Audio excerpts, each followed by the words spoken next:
రామ్ గోపాల్ వర్మ 1962లో తూర్పుగోదావరి జిల్లాలో కృష్ణంరాజు, సూర్యమ్మ దంపతులకు జన్మించారు.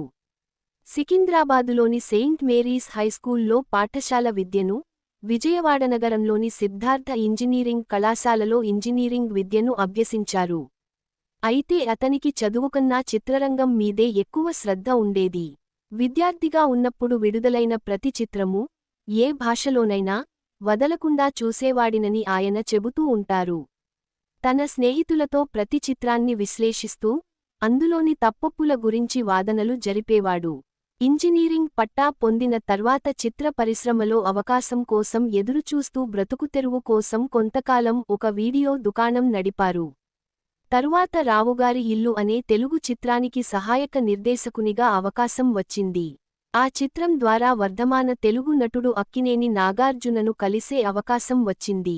ఆయనకి, ఆయన మేనమామకి సినిమాలు అంటే తగని మక్కువ. క్లాసులను ఎగ్గొట్టి మరీ సినిమాలు చూసి వాళ్ల అమ్మతో దెబ్బలు తినేవారు. సినిమా పేర్లలో దర్శకుడి పేరు, ఫిల్మ్ బై అని వేసే పేర్లను చూసి చాలా ఉత్తేజం చెందేవారు.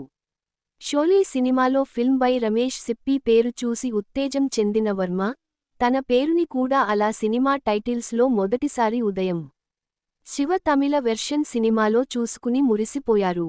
ఆయనకు తన కుటుంబం నుండి ఎలాంటి సహకారం లేదు. తన మేనమామ కూడా పిచ్చితనం అనే అనుకునేవాడు. దక్షిణ భారతంలో చెన్నై లాంటి నగరాల్లో నిర్మించే చిత్రాల్లో కంటే ముంబైలో నిర్మితమయ్యే చిత్రాల్లో ప్రతిభ కొరవడింది అని ఆయన భావించేవారు. ఆయన తనకి ఎటువంటి దురలవాట్లు లేవని చెప్తారు. మద్యం సేవించడం ఒక వ్యసనంగా ఆయన ఒప్పుకోరు. వర్మకి నచ్చిన దర్శకులు స్టీవెన్ స్పీల్బర్గ్, శేఖర్ కపూర్, గోవింద్ నిహ్లానీ మొదలగు వారు.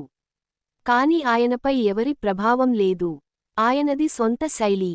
సినీ విశ్లేషణల గురించి ఆయన పెద్దగా పట్టించుకోరు.